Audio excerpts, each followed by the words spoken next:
Halo pemirsa, apa kabar? Saya Dista Nugraha menyapa Anda dalam Bincang-Bincang. Bicara tentang aksi premanisme dan ormas. Masyarakat mungkin sekarang banyak yang mengkaitkan aksi-aksi premanisme dengan ormas. Apakah ini sebuah pemikiran yang memang sudah tepat atau tidak? Mengingat pemerintah pun juga angkat suara terkait dengan aksi premanisme yang belakangan muncul. Bahkan Polda Metro Jaya pun juga sudah menggelar satu operasi khusus yang sudah berakhir di 23 Mei yang lalu untuk memberantas aksi premanisme. Tapi yang memang harus digarisbawahi adalah ormas tidak sama dengan premanisme. Tapi masyarakat mungkin juga banyak melihat bahwa premanisme banyak yang dilakukan dengan kedok ormas. Nah, ini akan kami bahas dalam bincang-bincang kali ini pemirsa dengan narasumber-narasumber yang sudah hadir di studio. Tapi sebelumnya kami hadirkan video tayangan yang berikut ini.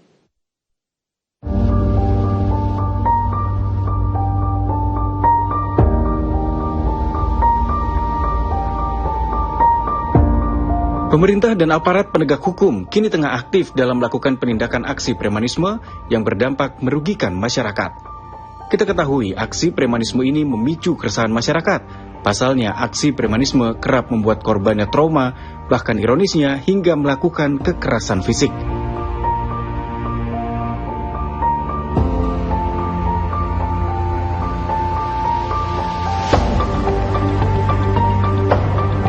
Tak sedikit masyarakat menyangkut pautkan aksi premanisme ini berkaitan dengan organisasi masyarakat. Bahkan tak sedikit pula masyarakat yang mengusulkan pembubaran adanya organisasi masyarakat yang dinilai justru menjadi ancaman, bukan membantu dalam memberikan perlindungan. Jangan mudah menggunakan istilah ormas. Karena ormas itu banyak, teman-teman. Jadi ormas itu, kalau kalian bergabung di PWI itu ormas. Kalau kalian bergabung di IG, itu juga ormas. Nahdlatul Ulama ormas, Muhammadiyah ormas, ya, apalagi sebut aja. Jadi banyak yang mau diatasi oleh pemerintah itu adalah premanisme, ya, tindakan-tindakan premanisme, baik premanismenya individual, berkelompok maupun berorganisasi. Arahan Presiden adalah premanisme ini harus diatasi sesegera mungkin karena mengganggu iklim usaha. Banyak sekali investor-investor yang mau masuk ke Indonesia, kemudian berpikir ulang atau kemudian merasa kesulitan karena ada tindakan-tindakan premanisme seperti ini.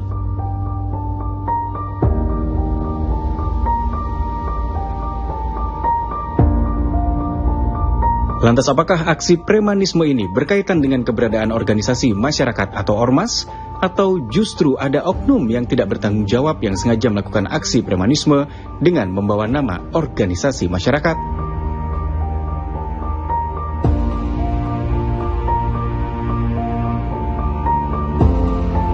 Kita bahas dalam Bincang-Bincang.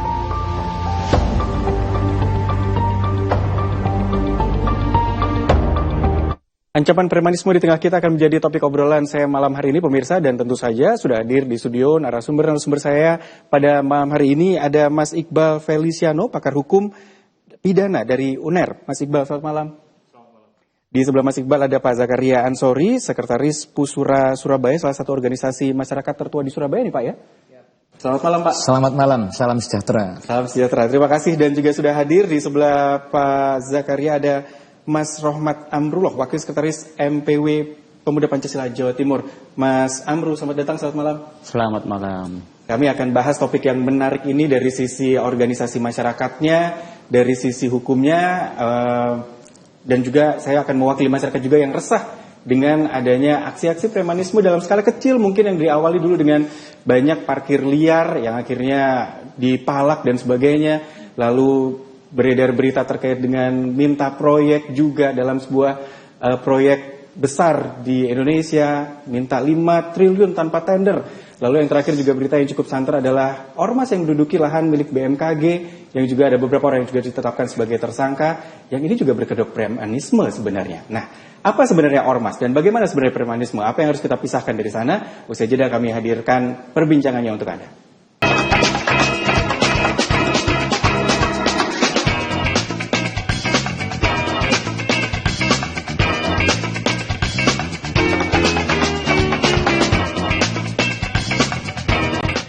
Ya, pemirsa, pemerintah tampak memang serius untuk melakukan pemberantasan terhadap aksi premanisme baik yang dilakukan perorangan maupun kelompok gitu ya.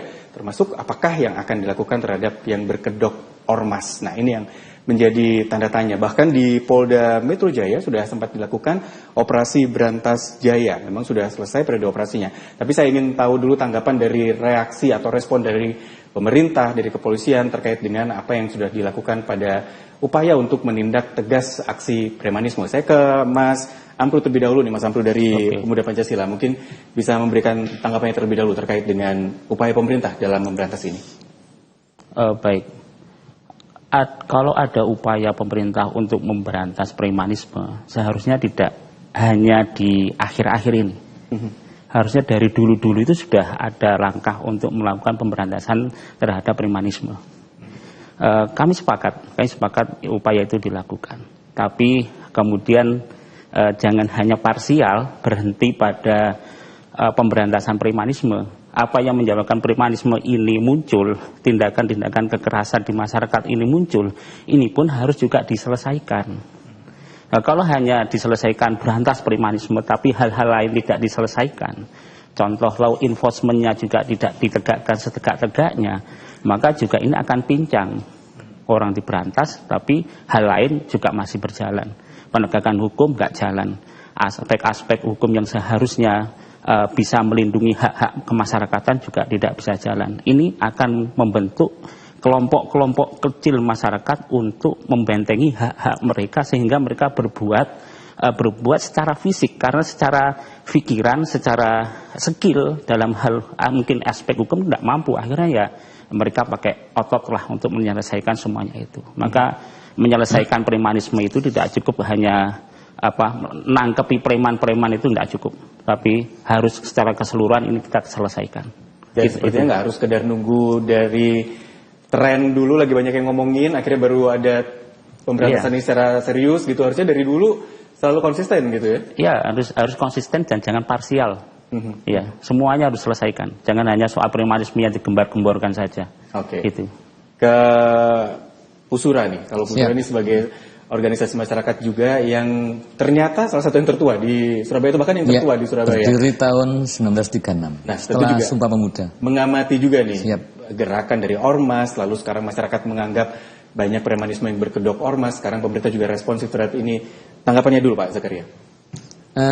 Kita respect sih dengan apa yang telah dilakukan oleh pemerintah. Karena pada dasarnya tanpa ada situasi yang terakhir ini terjadi, mestinya sejak awal pemerintah juga sudah secara aktif melakukan ini. Karena sebenarnya tanggung jawab pemerintah juga untuk melakukan pembinaan terhadap organisasi kemasyarakatan. Bahkan sampai di tingkatan desa pun, di sana ada Babin Kamtipmas, ada Babinsa. Nah, mestinya terkait dengan tindakan-tindakan yang bersifat premanisme ini semestinya bisa diantisipasi sedini mungkin. Dalam arti kegiatan ini mestinya kalau pemerintah sejak awal ini proaktif melakukan pembinaan, saya pikir tidak akan terjadi hal semacam ini. Sebenarnya ini implikasinya juga sangat luas sih, karena kenapa sih kok muncul premanisme umpamanya. Hampir rata-rata saya melihat bahwa ini terkait juga dengan kebutuhan perut juga. Ini juga patut diperhatikan oleh pemerintah, tidak hanya memberantas premanismenya, tapi bagaimana menciptakan lapangan kerja bagi mereka.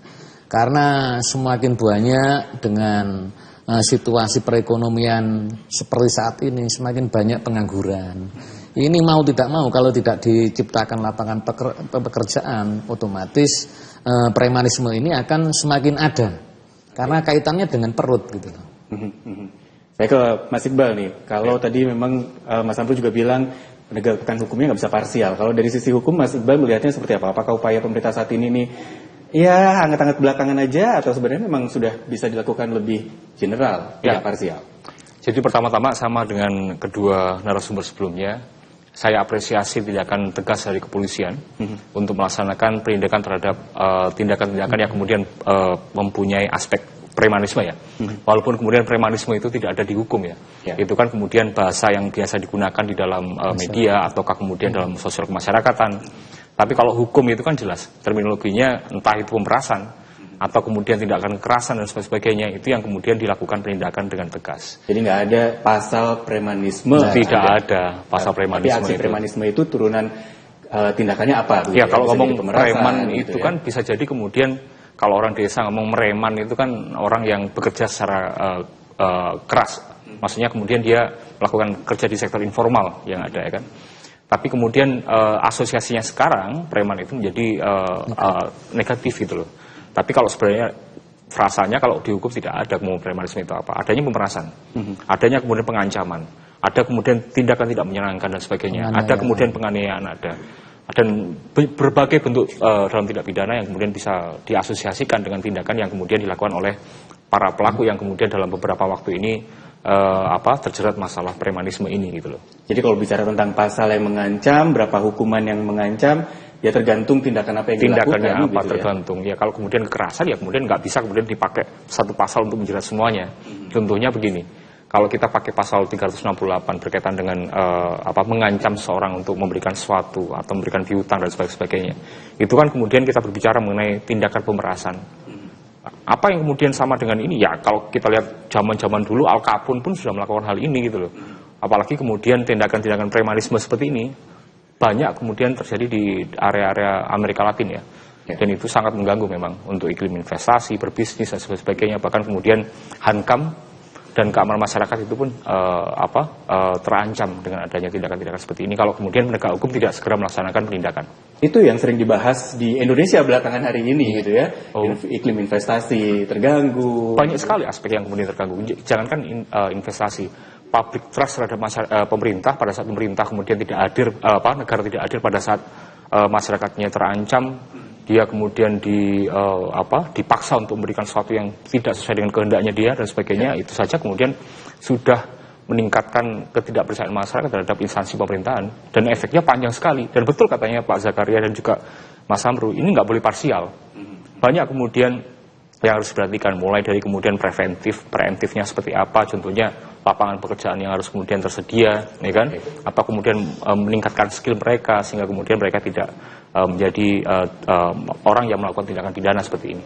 Oke, tapi saya juga ingin tahu sebenarnya ormas itu yang seperti apa, begitu? Karena Pusura ini adalah bisa dikatakan banyak kegiatan sosial ya, Pak Zakaria. Lalu di Pemuda Pancasila, wah ini sudah banyak yang kenal dan mungkin juga banyak yang berpandangan miring terhadap Pemuda Pancasila. Saya nanti jelas akan bertanya ke Mas Amru terkait dengan kegiatan ormas yang ada. Tapi usai jeda pemirsa, kami akan segera kembali.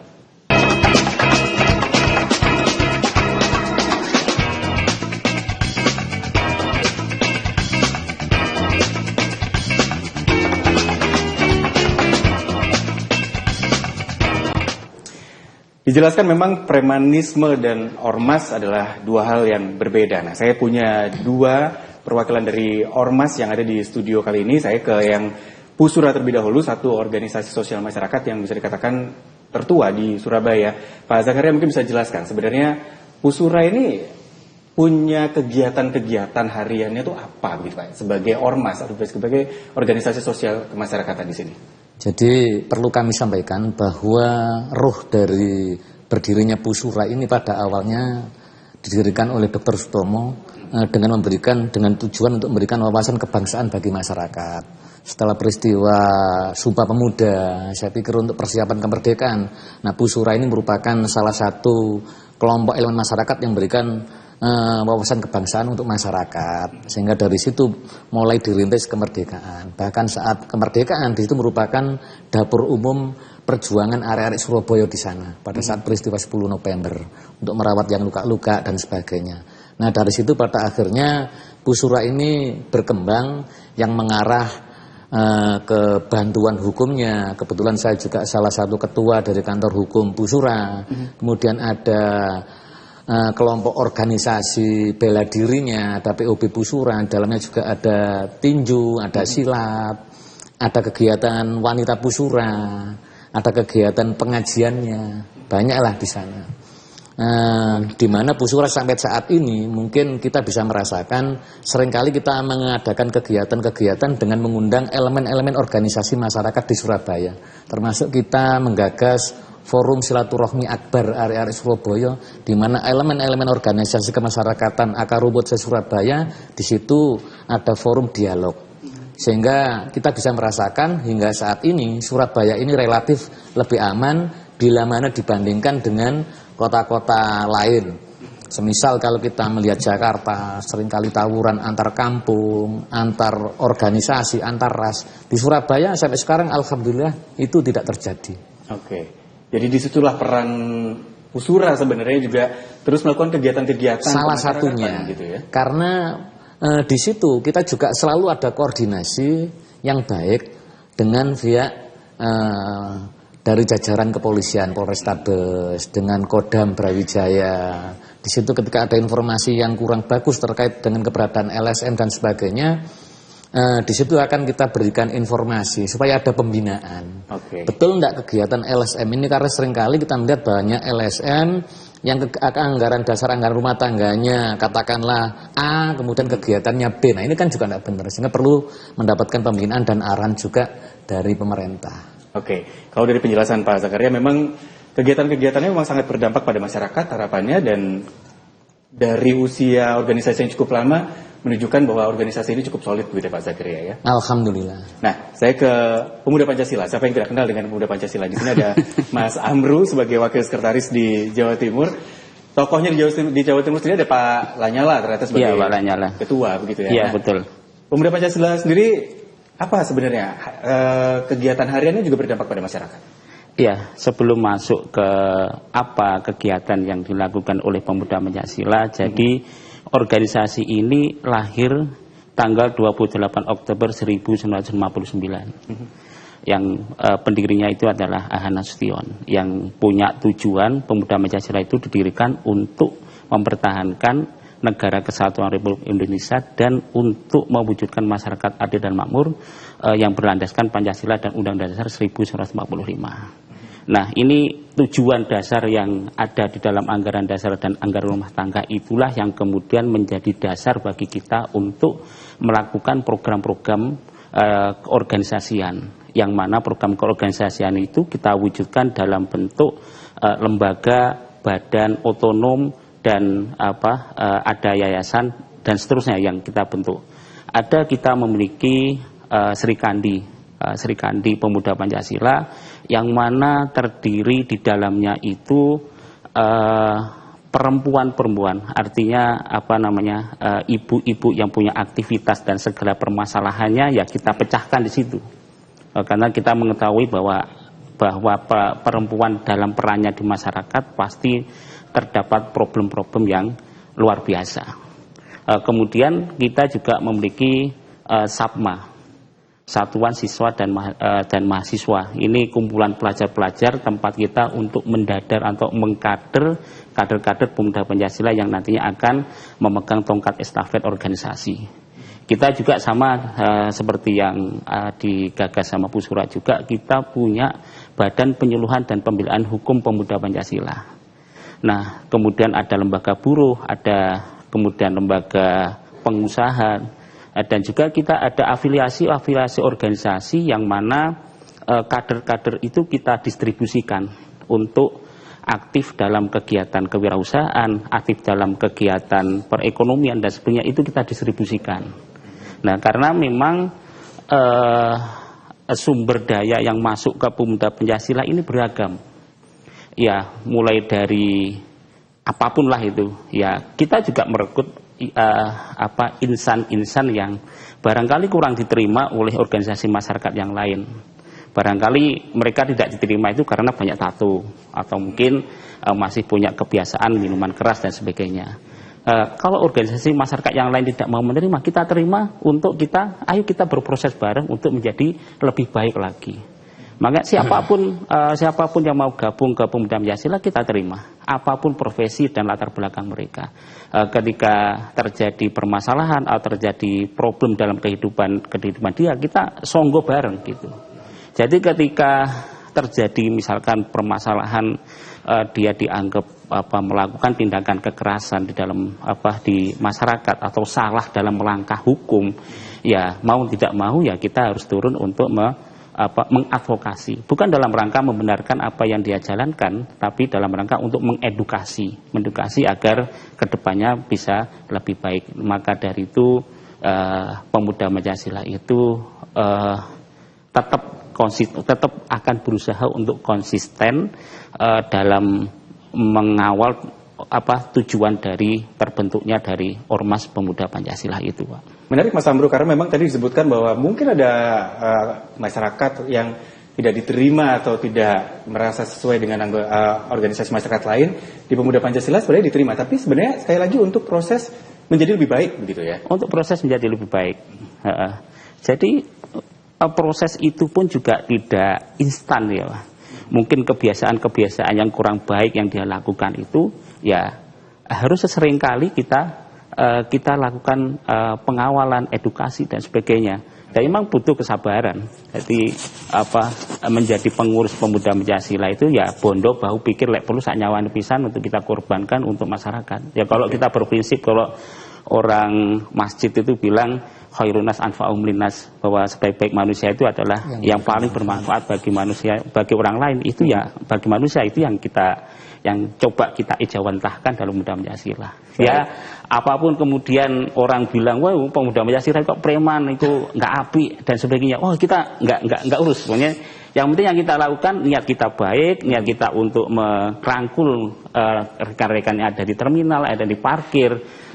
Ayo ngaji bareng, ayo berbuat apik bareng. Nah, itulah yang kita lakukan di Pemuda Pancasila, sinau bareng, Pak. Kita nganggap Pemuda Pancasila itu tidak sekedar ormas, tapi ya lebih pada ini pesantren kita, ini madrasah kita. Itu. Saya kutip sedikit dari pernyataan Mas Amru tadi bahwa kalaupun masih ada anggota yang salah melangkah atau akhirnya berbenturan dengan hukum, ya diadvokasi, tapi bukan untuk membenarkan apa yang dilakukan, tapi memberikan advokasi secara hukum juga. Tapi menariknya bahwa ormas, termasuk Pemuda Pancasila atau Pusura ini ternyata dua ormas yang ada kaitannya dengan sejarah dari perkembangan atau perjalanan bangsa ini. Nanti kita lanjutkan lagi. Indonesia ini juga butuh ormas. Bagaimana legalitas ormas? Ada yang legal, apakah ada yang tidak legal? Usai jeda kami kembali.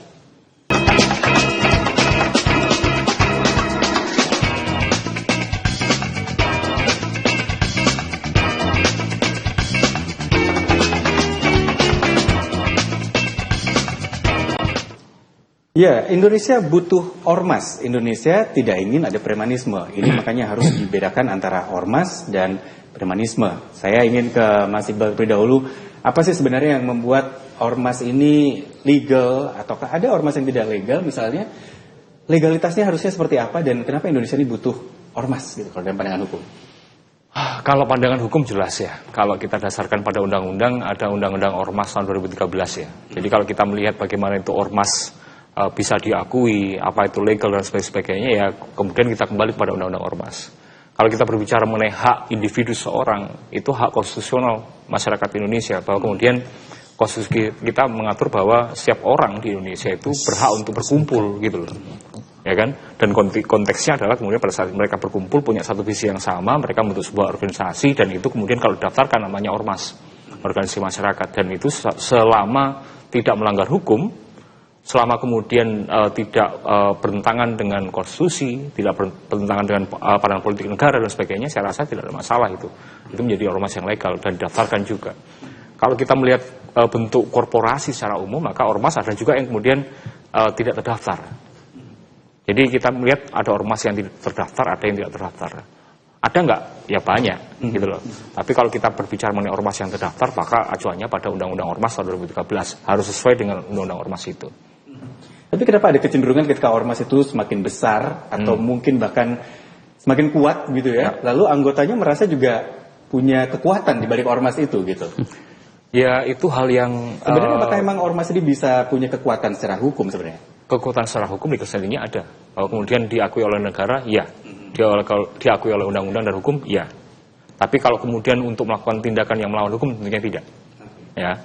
Jadi kenapa kok bisa pada saat orang banyak berkumpul mereka tiba-tiba yang nggak berani menjadi berani, itu psikologi massa gitu loh.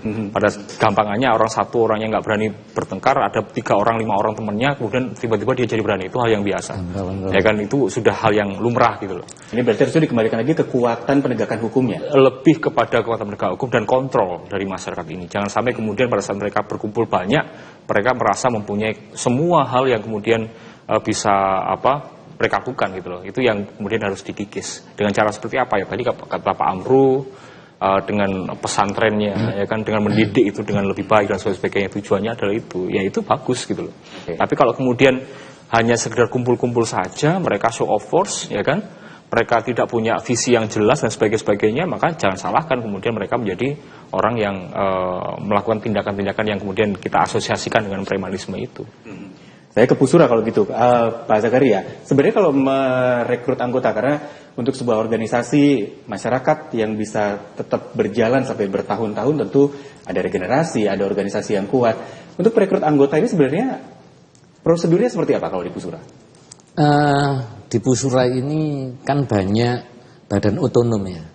Jadi di situ masing-masing badan otonom ini juga punya aturan masing-masing secara internal. Jadi paling tidak minat masyarakat ini kemana. Jadi sebagaimana Pemuda Pancasila, di Pusura sendiri juga ada organ yang namanya Pemuda Pusura. Nah, di mana di situ juga sama persis apa yang disampaikan oleh Mas Amru. Seringkali Pemuda Pusura ini kadang-kadang terlihat ada sisi negatifnya. Mungkin pandangan masyarakat seperti itu. Sebenarnya hal ini dapat kita maklumi karena kita di situ melakukan pembinaan terhadap kelompok-kelompok masyarakat yang sebelumnya memang dari basic-basic yang tidak bagus. Artinya dari anak-anak yang nganggur, yang pada akhirnya tidak punya kegiatan, akhirnya kita tampung di sana, kita bina di situ. Jadi di situ merupakan proses pembelajaran dan pembinaan juga. Di samping itu karena kita badan otonomnya juga banyak, tentunya sesuai dengan fungsi dan tugas masing-masing. Seperti saya di samping di sekretaris perkumpulan Pusura, saya juga di situ juga sebagai ketua bidang hukum Pusura. Kita seringkali mengadvokasi masyarakat, bahkan kita seringkali membuat program kegiatan bantuan hukum gratis bagi buruh umpamanya. Itu bisa kita lakukan karena dari situ keberadaan kita paling tidak bisa dirasakan oleh masyarakat se-Surabaya. Intinya itu. Oke, jadi ya siapapun sebenarnya bisa begitu ya, tapi memang ada proses, ada legalitasnya juga di sana berarti. Betul, ya. betul. Lalu gimana dengan Pemuda Pancasila? Siapa yang bisa mendapatkan KTA Pemuda Pancasila, Mas Amru? Karena ini kayaknya agak sakti nih menjadi. Meskipun tadi Mas Amru bilang siapapun bisa kok jadi anggota Pemuda Pancasila, dari yang ditolak sama organisasi lain bisa di Pemuda Pancasila. Gimana Mas Amru? Jadi prinsip yang paling dasar adalah dia WNI. Ya gitu. Apapun dia punya latar belakang, sepanjang dia memenuhi syarat administrasi yang kita tetapkan, selesai di situ. Itu yang membuat kita membuka lebar pintu selebar-lebarnya untuk siapapun yang bergabung dengan Pemuda Pancasila, itu prinsipnya. Nah, tapi kemudian filter yang kita lakukan adalah pada saat dia ini aktif dalam kegiatan keorganisasian atau dalam aktivitas-aktivitas organisasi. Ya, disitulah pembinaan itu kita lakukan, Pak. Nah, disitulah nanti program-program yang tadi berawal dari tujuan organisasi kemudian diwujudkan dalam program itu kita install di dalam aktivitas mereka. Ya memang akhirnya kita tidak bisa mengkontrol 100% yang dilakukan oleh masing-masing orang ini. Tapi juga saya berpikir ya bukan hanya ormas yang sudah berbadan hukum saja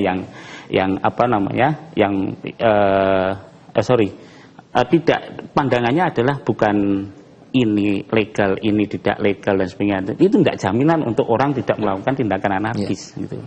Ya pasti semuanya akan berawal dari human resource yang ada di organisasi itu.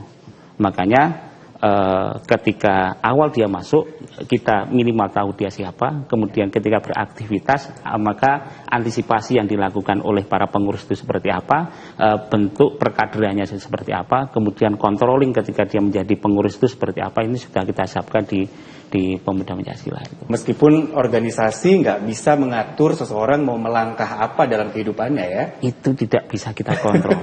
Nah, seperti yang tadi disampaikan loh, kalau wis nggawe klambi sudah pakai baju Pemuda Pancasila itu kan kayak orang gagah gitu kan.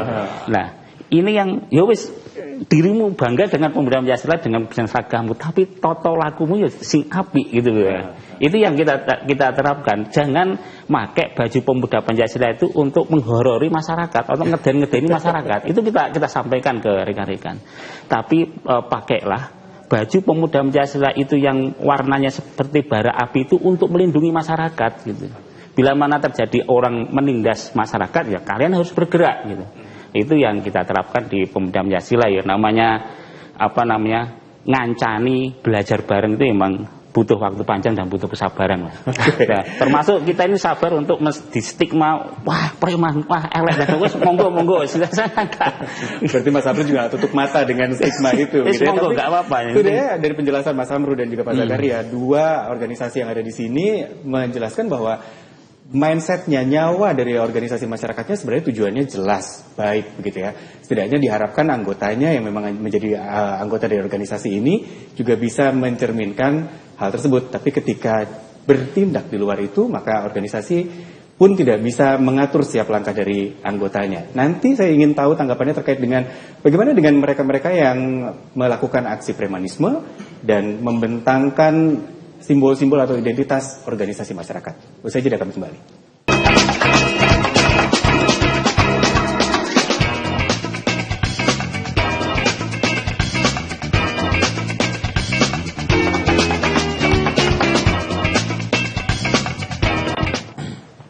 Pemirsa, mungkin kasus besar yang belakangan mencita perhatian publik adalah ketika ada lahan milik BMKG yang diperjualbelikan atau disewakan oleh orang-orang yang mengaku sebagai bagian dari salah satu ormas. Nah, lalu diusut, diproses secara hukum, dan bahkan beberapa sudah ditetapkan sebagai tersangka. Nah, ini fakta di lapangan memang banyak aksi premanisme yang berkedok ormas karena nyata-nyata membentangkan simbol-simbol dari ormas, lalu juga ada KTA-nya juga. Lalu bagaimana dengan mereka-mereka yang ada di sini? Saya ingin tanggapan dari Mas Amru dulu deh. Kalau melihat seperti itu, kenyataan di lapangan banyak memang yang akhirnya melakukan aksi premanisme tapi berkedok ormas, bahkan sudah membentangkan simbol-simbol dari ormasnya. Tanggapannya Mas Amru gimana? Iya. Bukan PP yang saya bahas di sini ya, tapi kondisi di masyarakat. Kalau faktanya terjadi seperti itu, maka yang kalau saya lebih enak ngambil dari sisi saya ya. Jadi kalau ternyata ada orang tertangkap, kemudian diketahui di situ ternyata dia punya KTA Pemuda Pancasila. Kalau saya akan mengatakan, saya tidak akan mengatakan orang ini oknum, Pak. Karena dia itu anggota, tapi sedang salah melakukan tindakan. Kesalahan melakukan tindakan itu bisa jadi kesalahan yang melawan hukum tadi. Kalau saya itu suatu hal yang kalau memang melanggar hukum ya sudah harus diproses. Itu. Kalau di Pemuda Pancasila itu kita boleh mendampingi seluruh perkara, cuman ada dua perkara yang tidak boleh kita dampingi. Yang pertama adalah perkara asusila yang korbannya itu adalah anak-anak dan perempuan. Haram kita mendampingi. Ya. Kemudian yang kedua adalah narkoba. Kita tidak diperbolehkan untuk mendampingi dua perkara itu. Tapi kalau untuk perkara lain ya kita sifatnya harus tetap melakukan edukasi. Nah, ketika kita tahu ada anggota kita yang salah, ya jangan kemudian kita menyampaikan loh tindakanmu itu bla bla bla benar dan sebagainya. Tapi alangkah juga elok kalau kita menanyakan ente melakukan hal seperti ini apa motifnya? Kenapa sampai dengan seperti ini? Toh dia punya istri, punya anak yang menjadi tanggungannya, ketika dia masuk kan juga rugi gitu. Nah disitulah kemudian dia akan bercerita dan itulah yang akan kita jadikan sebagai dasar untuk mengedukasi yang lain bahwa tindakan ini oke kamu lakukan, tapi jangan sampai melanggar batasan-batasan bla bla bla dan sebagainya. Kita kasih tahu itu dia salah tapi tidak kita buang. Dia salah kita edukasi agar ke depan lebih baik, lebih bisa diterima oleh keluarga, lebih bisa diterima oleh masyarakat. Oke. Ya. Nggak salah, nggak takut Mas Amru kalau misalnya nanti ada, saya anggota Pemuda Pancasila, ntar kalau ada masalah hukum juga dibantu kok sama Mas Amru, misalnya begitu. Nah, kita ada treatmentnya sendiri. Treatment paling buruknya ya apa namanya, kalau kita memang sudah melakukan edukasi, kemudian yang bersangkutan sudah tidak mau nurut dengan kita, ya sudah kita putus. Oke. Artinya keanggotaan dia kita lepaskan, dan juga kita tidak akan menarik dia dalam kumpulan-kumpulan kita. Mau formal mau informal tidak kita tarik.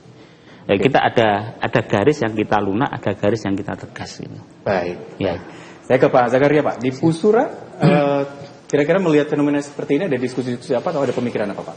Jadi terkait dengan sinyalemen kejadian akhir-akhir ini terkait dengan premanisme, sebenarnya kami sangat keberatan kalau dikaitkan dengan keberadaan ormas. Artinya begini, ormas itu kan tidak hanya ormas kepemudaan saja sih sebenarnya. Yang dikatakan ormas itu kan juga ada ormas profesi, kayak advokat, ikatan dokter, ikatan notaris. Kami wartawan juga ada, Pak. Wartawan. Nah, ini ormas juga itu. Yeah. Nah, kemudian ormas keagamaan juga, NU Muhammadiyah ormas itu.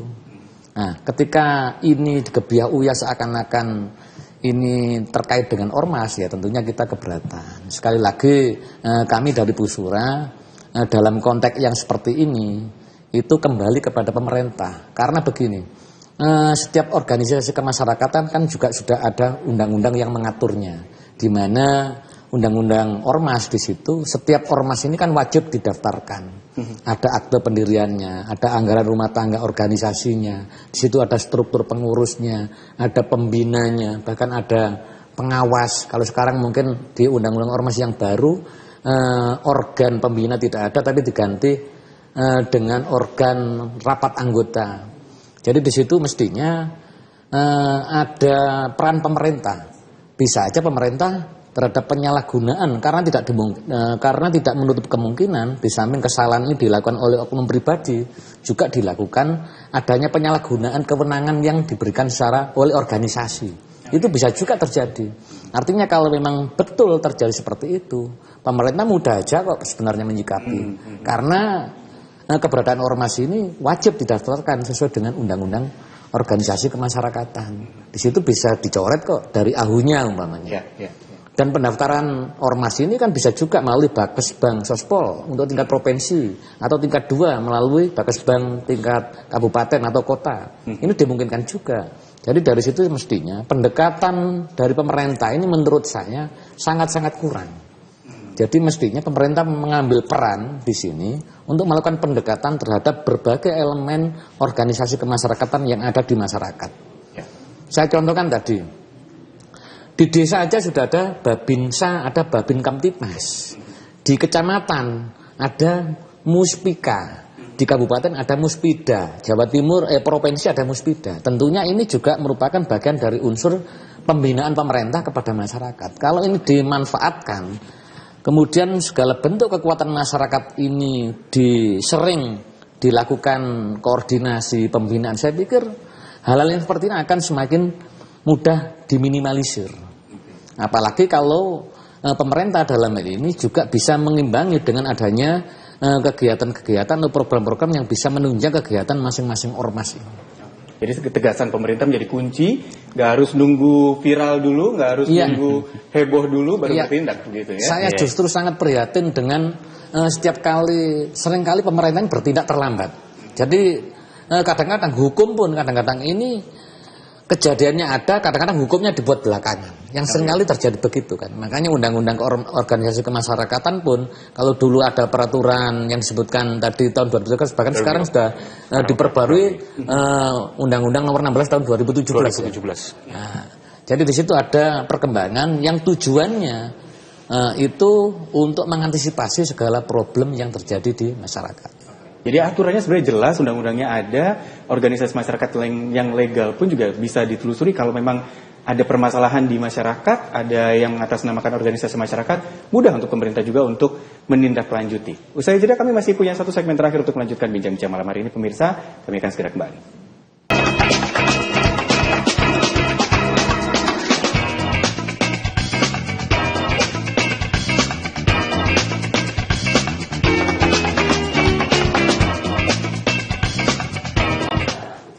Tidak dipungkiri pemirsa bahwa istilah ormas yang selalu diidentikan dengan tindakan premanisme sering kita lihat begitu ya, bahkan mungkin kalau Anda lihat di lini masa di sosial media, ini menjadi satu perbincangan sehari-hari.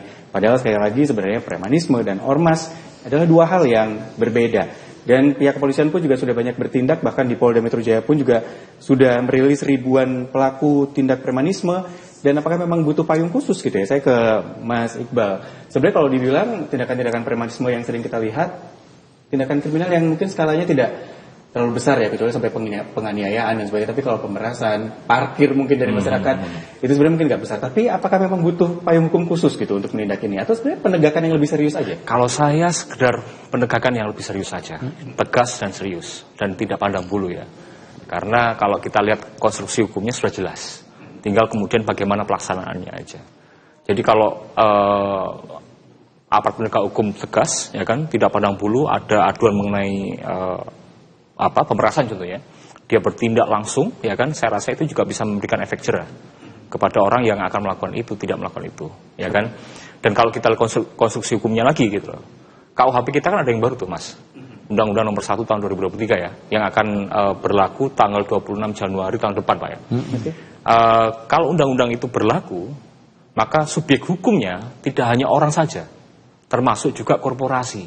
Ya, korporasi kan kumpulan orang atau kumpulan modal dan sebagainya. Itu yang kemudian disebut sebagai korporasi. Maka kalau sampai ada kemudian contohnya, semisal ada sesuatu yang tidak kita inginkan ya, ada sebuah ormas atau kemudian bisa dianggap sebagai korporasi, dia melakukan pembiaran tindak pidana, dia kemudian menikmati hasilnya. Orang itu bertindak untuk dan atas nama organisasi tadi, dan itu tidak pidana konteksnya, dan dia menerima keuntungan organisasi tadi, maka organisasi juga dapat dikenai sanksi pidana, ya kan? Itu bisa dilaksanakan. Kalau sekarang masih belum ada payung hukum untuk kemudian memidana korporasi dalam tindak pidana umum. Kalau kedepannya tahun depan, tahun 2026 bisa tuh, ya kan? Karena untuk subjek hukum KUHP itu ada dua, reh person dan natural person. Reh person adalah orang perorangan, natural person adalah korporasi ini. Korporasi nggak kemudian harus berkelindan dengan uang, tidak, tapi kumpulan orang itu juga termasuk dalam korporasi. Nah, itu kemudian dapat dikenai pidana kalau kemudian ada pembiaran, adanya kemudian tidak ada langkah-langkah pencegahan, dia menerima hasil atau manfaatnya atau benefitnya, atau bahkan kemudian dia si orang tadi bertindak untuk dan atas nama korporasi tadi, bisa dikenakan korporasi yang pidana. Dan saya rasa sepakat dengan semua narasumber dan juga Mas Vista bahwa kemudian kita harus membedakan antara ormas dan juga kegiatan premanisme ini. Saya yakin ini adalah orangnya kemudian. Tapi kalau semua kedepannya ada terbukti semacam dalam tanda kutip ormas yang kemudian melakukan tindakan ini dan kemudian dibiarkan dan sebagainya, maka seharusnya penegak hukum bisa lebih tegas dan lebih cepat merespon aduan masyarakat seperti itu. Termasuk kalau misalnya sekarang udah sangat biasa begitu ya, punya usaha minimarket, punya usaha restoran atau bikin pabrik, mendirikan pabrik, image atau udah kayak hal biasa bagi masyarakat adalah ada setoran ke ormas. Ini untuk memutus persepsi ini gimana?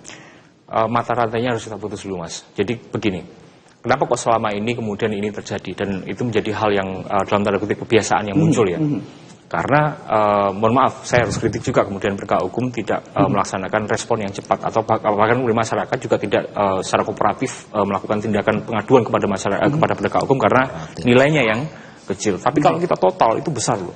Contoh gitu ya? Dan sangat mengganggu. Contohlah katalah kegiatan Al Capone ya zaman dulu ya, yang kemudian dia bisa membentuk bisnis namanya laundromat gitu kan. Dari mana uang itu muncul? Wah, dari bisnis ilegal, contohnya pemerasan salah satunya. Dan itu yang kemudian dikumpulkan uangnya, dikelola di sana sehingga kemudian seolah-olah uang itu halal dalam tanda kutip. Ya, Amerika Selatan banyak sekali. Bahkan kemudian kalau kita merujuk beberapa waktu yang lalu, kudeta pun bisa dilakukan oleh organisasi masyarakat dalam tanda kutip ya, di negara itu, ya kan? Dan kedoknya adalah preman. Gitu. Dan berarti ini kalau bisa dikatakan setoran yang dalam bahasa masyarakat ini ke ya ormas yang selama ini dianggap masyarakat ormas, padahal mungkin ini adalah preman-preman itu, pasal yang bisa dikenakan adalah pemerasan itu berarti. Contohnya pemerasan, adukan itu 368. Kalau kemudian ada yang mengancam dengan kemudian saya akan buka rahasia kamu, saya akan beberkan semuanya, kemudian kamu harus berikan saya uang atau kemudian utang dan sebagainya, itu 369. Kalau dalam KUHP yang baru, seingat saya 428, 429 seingat saya, dalam KUHP yang baru tahun depan, Itu bisa dilaksanakan. Jadi saya rasa tinggal masyarakat proaktif ngomong ke penegak hukum. Penegak hukum kemudian seperti kayak bersambut, dia melakukan penindakan, dan di sisi lain juga ormas-ormas harus kemudian secara proaktif juga membina anggotanya dengan lebih baik, memberikan pengawasan yang lebih baik, dan juga kemudian tidak boleh bertentangan dengan undang-undang tindakannya. Mudah-mudahan bisa dilaksanakan ya, karena ini udah seolah sudah menjadi kebiasaan, padahal kebiasaan yang sebenarnya nggak boleh gitu ya. Tapi harus bisa dibedakan mana yang sekelompok preman dan mana yang memang sekelompok orang untuk organisasi masyarakat. Tidak selamanya bahwa organisasi masyarakat adalah preman itu sendiri. Aksi premanisme bukan berarti kelompok ormas, karena ormas biasanya memang punya tujuan-tujuan, punya ADART dan bahkan manfaat untuk masyarakat lainnya. Terima kasih Mas Amrul, terima kasih Pak Zakaria, terima kasih Mas Iqbal untuk ulasannya. Mudah-mudahan ini menjadi satu wawasan baru untuk masyarakat Indonesia juga dan menjadi Indonesia lebih baik. Saya Rizal Nugraha pamit, sampai jumpa.